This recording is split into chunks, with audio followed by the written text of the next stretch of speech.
जय हिंद साथियों। Railway group D new exam 2026 के लिए पहला प्रश्न है आप सभी के सामने। निम्नलिखित प्रश्न में सदृश्यता को पूर्ण कीजिए। यानी कि पहला प्रश्न आप सभी के सामने नंबर एनालॉजी से संबंधित प्रश्न दिया गया है और आपसे पूछा गया है कि जिस प्रकार से 1728 का संबंध है 112 के साथ में, उसी प्रकार से 3375 का संबंध किस संख्या के साथ में होगा। तो इस टाइप के प्रश्न को आप एग्जाम में देखते ही फटाफट से कैसे सोल्व करेंगे तो वो देखिए जब भी इस टाइप का प्रश्न आपको एग्जाम में दिया जाए तो आपको क्या करना है। सबसे पहले आपको यहाँ पर पता करना है कि 1728 से यहाँ पर 112 कैसे बना है। तो 1728 से यहाँ पर 112 बनाने के लिए क्या किया गया है, 1728 के सभी अंकों को आपस में गुणा किया गया है। तो यहाँ पर ध्यान से देखिए 1728 के सभी अंकों को हम आपस में गुणा करेंगे तो यहाँ पर क्या बनेगा, ध्यान से देखिए। यहाँ पर देखिए गुणा करेंगे तो 7 एकम 7, 7 दूना के 14 और 14 अंटे हो जाएगा 112। और ध्यान से देखिए 112 यहाँ पर आप सभी के सामने दिया भी गया है। अब मेरे पास यही सेम लॉजिक हम लगाएंगे 3375 के अंदर है और 3375 से इस प्रश्नवाचक चिन्ह के स्थान पर कौन सी संख्या आएगी ये हमें ज्ञात करेंगे। तो 3375 से प्रश्न चिन्ह की वैल्यू ज्ञात करने के लिए हम क्या करेंगे, 3375 के सभी अंकों को हम आपस में गुणा कर लेंगे। तो यहाँ पर ध्यान से देखिए 3375 के सभी अंकों को हम आपस में गुणा करेंगे तो क्या बनेगा, ध्यान से देखिए 3 तिये बन जाएगा 9, 9 7 बन जाएगा 63 और 63 पंजे बन जाएगा 315। यानी कि इस प्रश्नवाचक चिन्ह के स्थान पर संख्या भरी जाएगी 315। अब हमें देखना है कि संख्या 315 किसी ऑप्शन में दी गई है। तो आंसर है संख्या 315 में दी गई है, ऑप्शन है सी के अंदर है। तो पहले प्रश्न के अंदर ऑप्शन सी हो जाएगा सभी का करेक्ट आंसर है। तो उम्मीद करता हूं कि जब भी इस टाइप का प्रश्न आपको एग्जाम में दिया जाएगा तो आप फटाफट से सोल्व कर लेंगे। और ये प्रश्न आरआरबी ग्रुप डी एग्जाम 2025 के अंदर पूछा गया प्रश्न है। ठीक है, तो चलिए फिर अगला प्रश्न देखते हैं। दूसरा प्रश्न है आप सभी के सामने। यदि ए का अर्थ घटाना है, बी का अर्थ भाग है, सी का अर्थ जोड़ है और डी का अर्थ गुणा है तो नीचे दी गई इस समीकरण का मान क्या होगा। यानी कि ये दूसरा प्रश्न आप सभी के सामने गणितीय संक्रियाओं से संबंधित प्रश्न दिया गया है और आपसे पूछा गया है कि प्रश्न के अकॉर्डिंग इस समीकरण को सोल्व करेंगे तो इस समीकरण का मान क्या आएगा। तो इस टाइप के प्रश्न को आप एग्जाम में देखते हैं फटाफट से कैसे सोल्व करेंगे तो वो समझिए, बहुत ही सिंपल होता है इस टाइप के प्रश्न को एग्जाम में सोल्व करना। कैसे सोल्व करेंगे तो समझिए मेरे भाई, ध्यान से देखिए। यहाँ पर प्रश्न के अंदर आपको स्पष्ट बोला गया है कि ए का अर्थ है घटाना, तो इस समीकरण के अंदर ए के स्थान पर हम क्या कर देंगे, माइनस कर देंगे। इसी प्रकार से आगे बोला गया है कि बी का अर्थ है भाग, तो बी के स्थान पर हम क्या कर देंगे, भाग कर देंगे। ठीक है, आगे बोल रहा है कि सी का अर्थ है जोड़, तो समीकरण में सी के स्थान पर हम क्या कर देंगे, जोड़ कर देंगे। और लास्ट में बोल रहा है कि डी का अर्थ है गुणा, तो डी के स्थान पर हम क्या कर देंगे, गुणा कर देंगे। अब यहां पर हम बनाएंगे नया समीकरण। ठीक है, ध्यान से देखिए। सबसे पहले दिया गया है 330, बी है, बी का अर्थ है भाग, फिर है 6 के बाद में ए, एक का अर्थ है माइनस, उसके बाद में है 32, फिर है सी, सी का अर्थ है जोड़, उसके बाद में है 45, 45 के बाद में है डी, डी का अर्थ है गुणा और लास्ट में दिया गया है 12। अब बोला गया है कि समीकरण को सोल्व करके इसका मान ज्ञात कीजिए। तो समीकरण में सबसे पहले आपको करना है भाग को सोल्व। ठीक है, तो यहाँ पर देखिए 6 का भाग देंगे 330 में, तो यहाँ पर आ जाएगा कितना, 55। उसके बाद में क्या है, माइनस का 32, भाग करने के बाद में करेंगे गुणा को सोल्व। ठीक है, तो यहाँ पर देखिए 45 और 12 को आपस में गुणा करेंगे, तो 45 और 12 को आपस में गुणा करेंगे तो यहाँ पर आ जाएगा 540। अब भाग और गुणा करने के बाद में क्या करेंगे, प्लस प्लस की संख्याओं को आपस में जोड़ लेंगे और माइनस की संख्या को घटा देंगे। तो यहाँ पर देखिए प्लस का 55 और प्लस का 400 यानी कि 540 है, तो 55 और 540 को आपस में ऐड करेंगे तो यहाँ पर बन जाएगा 595। ठीक है, माइनस का कितना बच रहा है, 32, तो यहाँ पर हम क्या करेंगे, 595 में से 32 को घटा देंगे। तो 595 में से 32 को घटाएंगे तो यहाँ पर बन जाएगा, यानी कि यहाँ पर बच जाएगा 563 है। यानी कि प्रश्न के अकॉर्डिंग इस समीकरण को सोल्व करेंगे तो इस समीकरण का मान आएगा 563 है। अब हमें देखना है कि 563 किसी ऑप्शन में दिया गया है, तो आंसर है 563 में दिया गया है, ऑप्शन है डी के अंदर है। तो दूसरे प्रश्न के अंदर ऑप्शन डी हो जाएगा सभी का करेक्ट आंसर है। तो उम्मीद करता हूं कि ये दूसरा प्रश्न भी आपको अच्छे से क्लियर हो गया होगा। और जब भी इस टाइप का प्रश्न आपको एग्जाम में दिया जाएगा तो फटाफट से सोल्व कर लेंगे, ठीक है। और इसी के साथ में देखिए आप सभी के लिए बहुत ही इंपॉर्टेंट सूचना है। यदि आप पहली बार के अंदर रेलवे ग्रुप डी एग्जाम 2026 को क्रैक करना चाहते हैं तो हमने आपके railway group D new exam 2026 के लिए मेरे भाई ऑल सब्जेक्ट के ऊपर टॉपिक वाइज लगभग 25,000 प्लस रामबाण क्वेश्चनों का मास्टर पीडीएफ सेट तैयार किया है। और जितने भी यहाँ पर ध्यान से देखिए, जितने भी ये 25,000 प्रश्न है ये आपको ऑल सब्जेक्ट के ऊपर देखने को मिलेंगे। सभी क्वेश्चन आपको फुल सॉल्यूशन के साथ में देखने को मिलेंगे। और यदि आप ये कंप्लीट मास्टर पीडीएफ सेट लेना चाहते हैं तो आप हमारे इस व्हाट्सएप नंबर पर कॉन्टैक्ट करके इस कंप्लीट मास्टर पीडीएफ सेट को ले सकते हैं। व्हाट्सएप नंबर है 7374826893। यह हमारा कॉलिंग नंबर और व्हाट्सएप नंबर दोनों है। इस व्हाट्सएप नंबर पर कांटेक्ट करके आप कंप्लीट मास्टर पीडीएफ सेट को ले सकते हैं। और इस कंप्लीट मास्टर पीडीएफ सेट की प्राइस हमने रखी है मात्र और मात्र 99 रुपये। यानी कि ये कंप्लीट मास्टर पीडीएफ सेट आपको मिलने वाला है मात्र और मात्र 99 रुपये की फीस के अंदर है। और इस कंप्लीट मास्टर पीडीएफ सेट के अलावा आपको पूरे 15 प्रैक्टिस सेट बिल्कुल फ्री के अंदर दिए जाएंगे। और यदि आप इन 15 प्रैक्टिस सेट को अच्छे से देख लेते हैं तो आपको ये पता चल जाएगा कि रेलवे ग्रुप डी एग्जाम के अंदर किस लेवल के क्वेश्चन पूछे जाते हैं। और यदि आप इस कंप्लीट मास्टर पीडीएफ सेट को अच्छे से देख लेते हैं तो railway group D new exam 2026 के अंदर ज़्यादातर क्वेश्चन आपको इसी मास्टर पीडीएफ सेट से देखने को मिलेंगे, ठीक है। तो चलिए फिर अगला प्रश्न देखते हैं।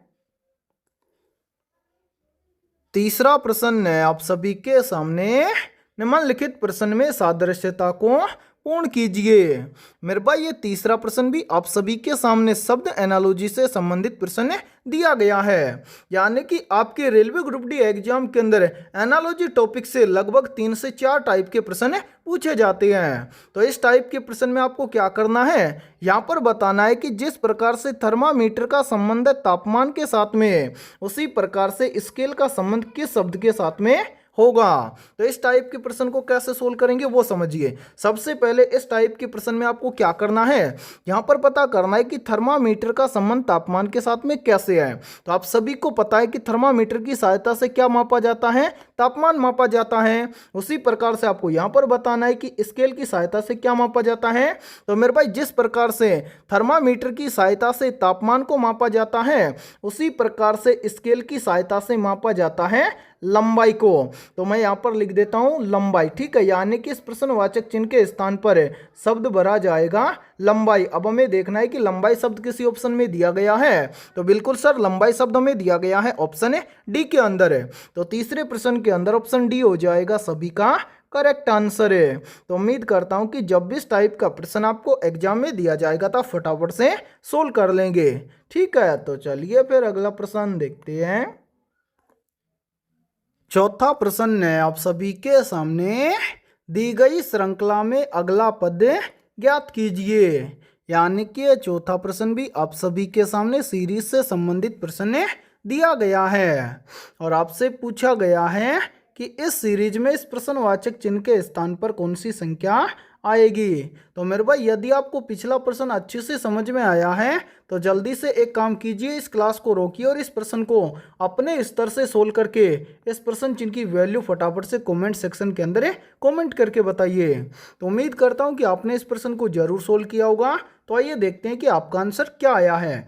तो मैंने आपको काफ़ी बार बताया है कि जब भी आपको एग्जाम के अंदर सीरीज से संबंधित प्रश्न देखने को मिले तो आपको क्या करना है, सबसे पहले आपको यह देखना है कि सीरीज में आपको क्या क्या दिया गया है। तो ध्यान से देखिए, सीरीज में हमें सबसे पहले दिया गया है 5, 5 के बाद में दिया गया है 8, 8 के बाद में दिया गया है 12, 12 के बाद में दिया गया है 17, 17 के बाद में दिया गया है 23 और 23 के बाद में पूछा गया है कि प्रश्नवाचक चिन्ह के स्थान पर कौन सी संख्या आएगी। ध्यान से समझिए कैसे सोल्व किया गया है इस सीरीज को। देखिए यहाँ पर सीरीज में सबसे पहले दिया गया है 5, 5 के बाद में दिया गया 8 है। 5 से 8 कैसे बनेगा, तो 5 के अंदर यदि हम क्या कर दें +3 कर दें तो 5 और 3 मिलकर बन जाएगा 8 है। फिर देखिए 8 से कितना बन रहा है 12, 8 से 12 कैसे बनेगा, तो यहाँ पर देखिए 8 में यदि हम क्या कर दें +4 कर दें तो 8 और 4 मिलकर बन जाएगा 12। फिर देखिए 12 से कितना बन रहा है 17, 12 से 17 कैसे बनेगा, तो यहाँ पर देखिए यदि हम 12 में क्या कर दें +5 कर दें तो 12 और 5 मिलकर बन जाएगा 17। फिर देखिए 17 से कितना बन रहा है 23, 17 से 23 कैसे बनेगा, तो यहाँ पर देखिए 17 में यदि हम +6 कर दें तो 17 और 6 मिलकर बन जाएगा 23। अब इसी प्रकार आपसे पूछा गया है कि 23 से इस प्रश्नवाचक चिन्ह के स्थान पर कौन सी संख्या आएगी। तो मेरे भाई इस प्रश्न चिन्ह की वैल्यू ज्ञात करने से पहले नीचे जितनी भी संख्याएं आई हैं इन सभी संख्याओं को ध्यान से देखिए और पता लगाइए यहाँ पर क्या हुआ है। तो ध्यान से देखिए यहाँ पर क्या हुआ है +3, उसके बाद में +4, उसके बाद में +5, उसके बाद में +6, यानी कि यहाँ पर कंटिन्यू चल रहा है। +3, +4, +5, +6 अब क्या हो जाएगा कंटिन्यू हो जाएगा, +6 के बाद में हो जाएगा +7, यानी कि 23 के अंदर +7 कर देंगे तो प्रश्न चिन्ह की वैल्यू हमें ज्ञात हो जाएगी।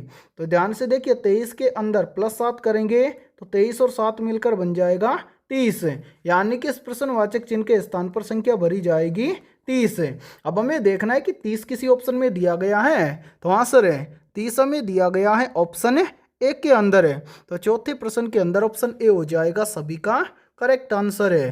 तो उम्मीद करता हूँ कि ये चौथा प्रश्न भी आपको अच्छे से क्लियर हो गया होगा, और जब भी इस टाइप का प्रश्न आपको एग्जाम में दिया जाएगा तो आप फटाफट से सोल्व कर लेंगे। ठीक है, तो चलिए फिर अगला प्रश्न देखते हैं। पांचवा प्रश्न है आप सभी के सामने, निम्नलिखित श्रृंखला के क्रमिक रूप को पूर्ण कीजिए।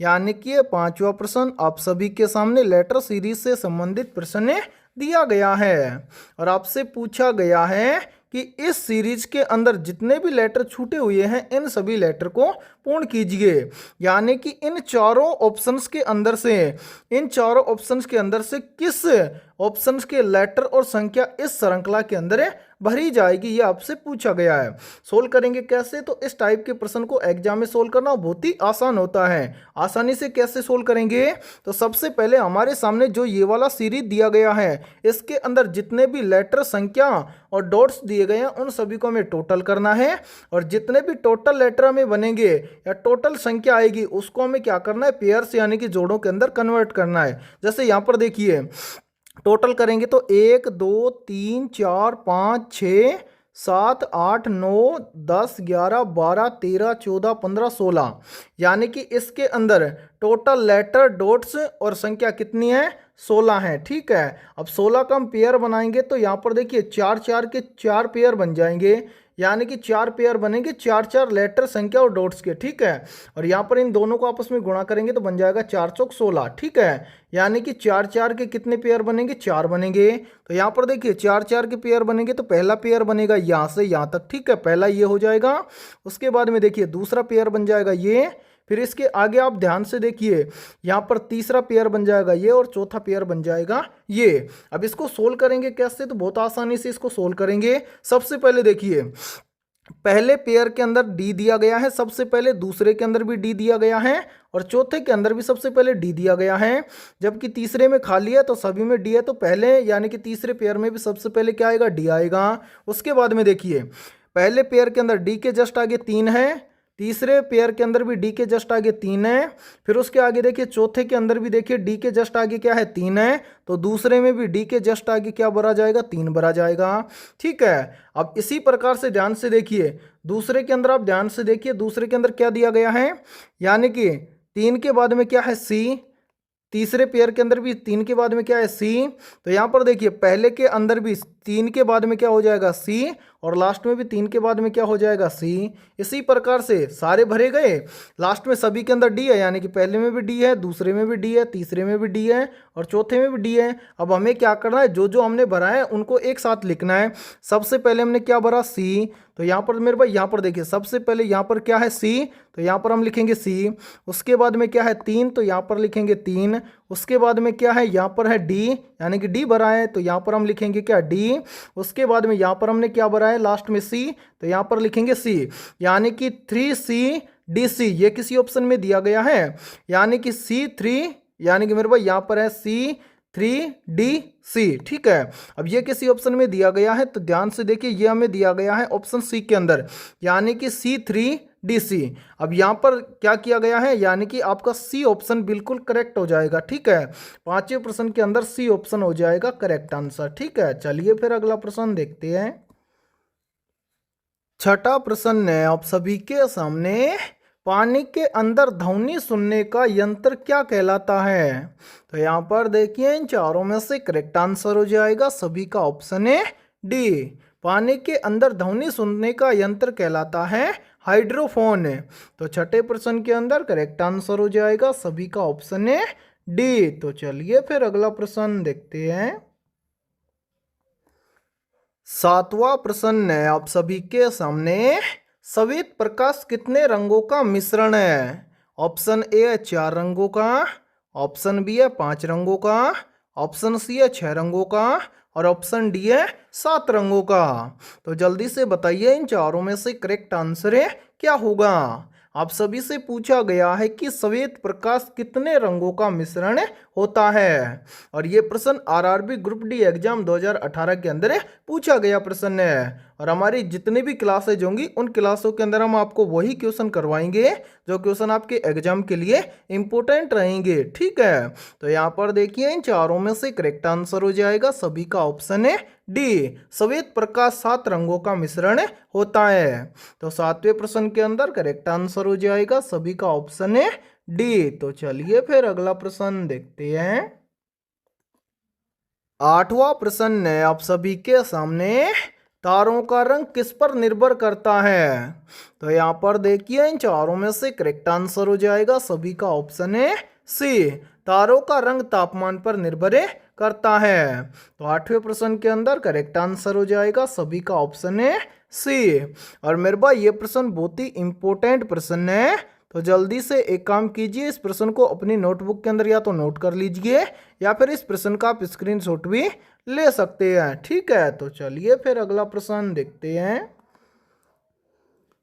नौवां प्रश्न है आप सभी के सामने, क्रोनोलॉजी किसका अध्ययन है?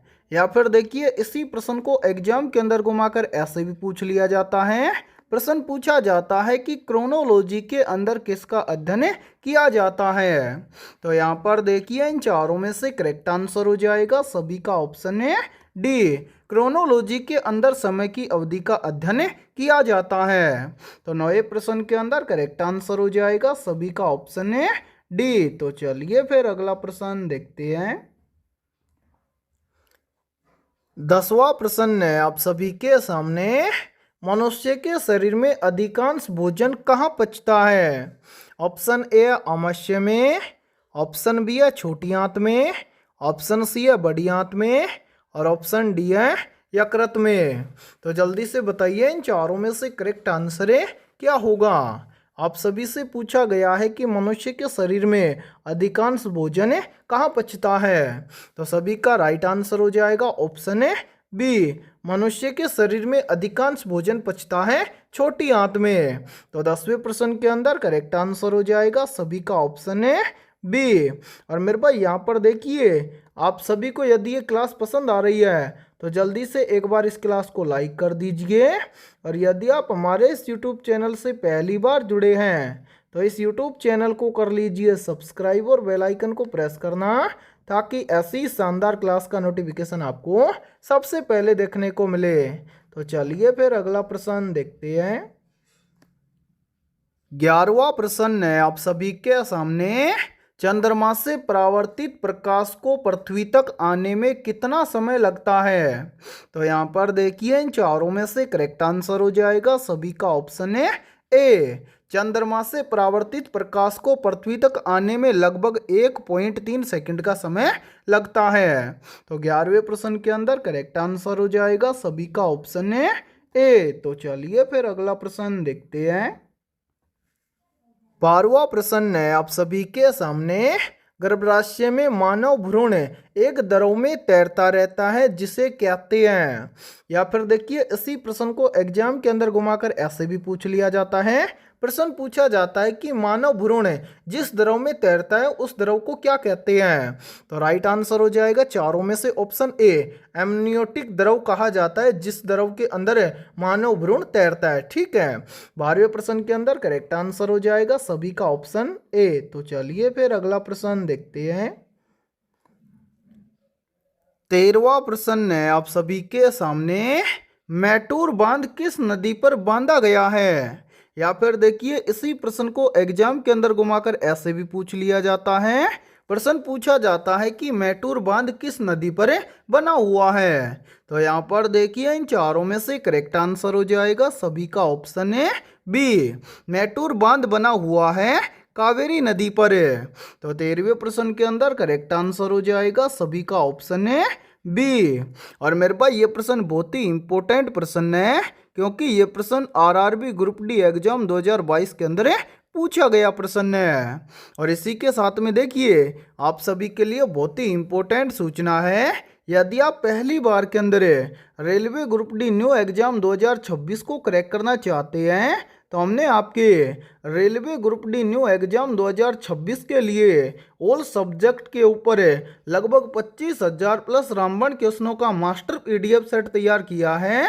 और जितने भी अभ्यर्थी ये कंप्लीट मास्टर पीडीएफ सेट लेना चाहते हैं तो वो सभी अभ्यर्थी हमारे इस व्हाट्सएप नंबर पर कांटेक्ट करके इस कंप्लीट मास्टर पीडीएफ सेट को ले सकते हैं। व्हाट्सएप नंबर है 7374826893। ये हमारा व्हाट्सएप नंबर है। इस व्हाट्सएप नंबर पर आप कांटेक्ट करके इस कंप्लीट मास्टर पीडीएफ सेट को ले सकते हैं। और मेरे भाई इस कंप्लीट मास्टर पीडीएफ सेट की प्राइस हमने रखी है मात्र और मात्र 99 रुपये, यानी कि ये कंप्लीट मास्टर पीडीएफ सेट आपको मिलने वाला है मात्र और मात्र 99 रुपये की फीस के अंदर है। और इस कंप्लीट मास्टर पीडीएफ सेट के अलावा आपको बिल्कुल फ्री के अंदर पूरे 15 प्रैक्टिस सेट भी आपको दिए जाएंगे। और यदि आप एग्जाम से पहले इन 15 प्रैक्टिस सेट को अच्छे से लगा लेते हैं तो आपको ये पता चल जाएगा कि रेलवे ग्रुप डी एग्जाम के अंदर किस लेवल के क्वेश्चन पूछे जाते हैं। और इस आप कंप्लीट इस मास्टर पीडीएफ सेट को अच्छे से देख लेना क्योंकि आपके एग्जाम में ज़्यादातर क्वेश्चन आपको इसी मास्टर पीडीएफ सेट से देखने को मिलेंगे। तो जितने भी अभ्यर्थी कंप्लीट मास्टर पीडीएफ सेट लेना चाहती हैं दिए गए व्हाट्सएप नंबर पर कांटेक्ट करके ले सकते हैं। ठीक है, तो चलिए फिर अगला प्रश्न देखते हैं। 14वां प्रश्न है आप सभी के सामने, सेमांग जनजाति कहाँ की एक प्रमुख जनजाति है। मेरे भाई मोस्ट इंपोर्टेंट प्रश्न है ये, और इस प्रश्न पर आप स्टार जरूर लगा लेना क्योंकि इस टाइप के प्रश्न आपके एग्जाम की प्रत्येक शिफ्ट के अंदर लगभग 2 से 3 पूछे जाते हैं। तो जल्दी से बताइए इन चारों में से करेक्ट आंसर क्या होगा। आप सभी से पूछा गया है कि सेमांग जनजाति कहाँ की एक प्रमुख जनजाति है। तो राइट आंसर हो जाएगा सभी का ऑप्शन है बी, सेमांग जनजाति मलेशिया की एक क्या है प्रमुख जनजाति है। तो 14वें प्रश्न के अंदर करेक्ट आंसर हो जाएगा सभी का ऑप्शन है बी। तो चलिए फिर अगला प्रश्न देखते हैं। 15वां प्रश्न है आप सभी के सामने, भारत के संसद द्वारा दल बदल विरोधी कानून किस वर्ष में पारित किया गया था। ऑप्शन ए है वर्ष 1984 में, ऑप्शन बी है वर्ष 1985 में, ऑप्शन सी है वर्ष 1986 में और ऑप्शन डी है वर्ष 1988 में। तो यहाँ पर देखिए इन चारों में से करेक्ट आंसर हो जाएगा सभी का ऑप्शन है बी, भारत के संसद द्वारा दल बदल विरोधी कानून वर्ष 1985 में पारित किया गया था। तो 15वें प्रश्न के अंदर करेक्ट आंसर हो जाएगा सभी का ऑप्शन है बी। तो मेरे भाई आज की इस क्लास के अंदर इतना ही।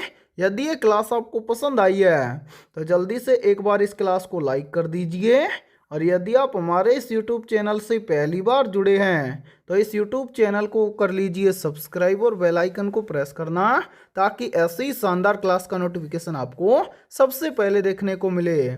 तो फिर मिलते हैं ऐसे ही बेहतरीन और शानदार क्वेश्चनों के साथ शाम को 7:30 बजे। ठीक है।